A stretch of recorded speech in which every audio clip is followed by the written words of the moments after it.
కొంతమంది మంత్రుల దయా పుణ్యం వల్ల మిగతా మొత్తం గుంటల మయం చేసి అటవీ భూములన్నీ తవ్వేశారు.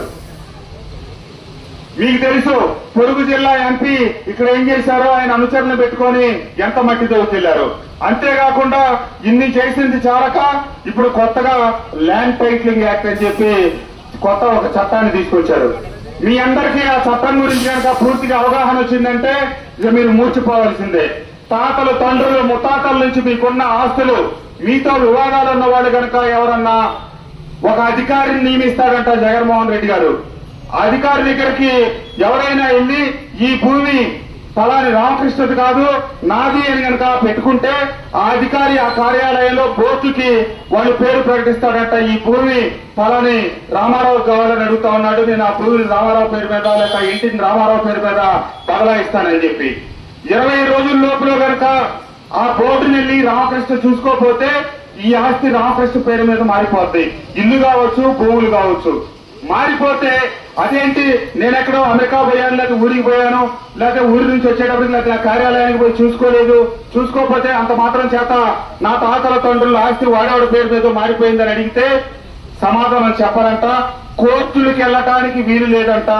కోర్టులకున్న హక్కులు కూడా తీసేసి కేవలం హైకోర్టులోనే ప్రయత్నం చేసుకోవాలంట. అప్పటిదాకా భూమి ఎవడైతే అధికారిని పెట్టారో వాడు 25,000 50,000 తీసుకొని కనుక మార్పిడి చేస్తే భూ మార్పిడి లేకపోతే ఇంటిని మార్పిడి ఏ ఆస్తులైనా మార్పు చేయొచ్చు. అతను రిజిస్ట్రార్ కార్యాలయంతో పని లేదు, కోర్టులతో పని లేదు.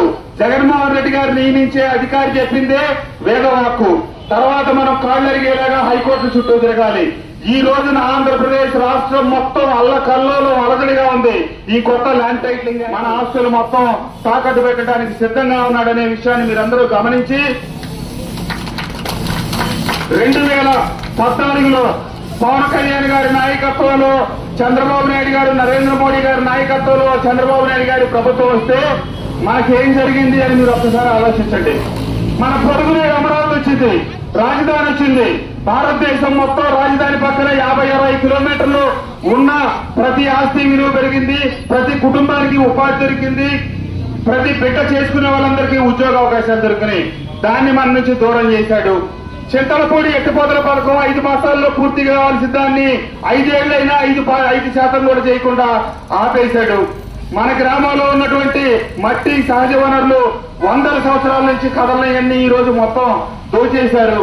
ఇది జరిగిన నిర్వాహకం. కొత్తగా ఎన్ని చాలా వంటట్టు ల్యాండ్ టైటిలింగ్ యాక్ట్ వచ్చింది.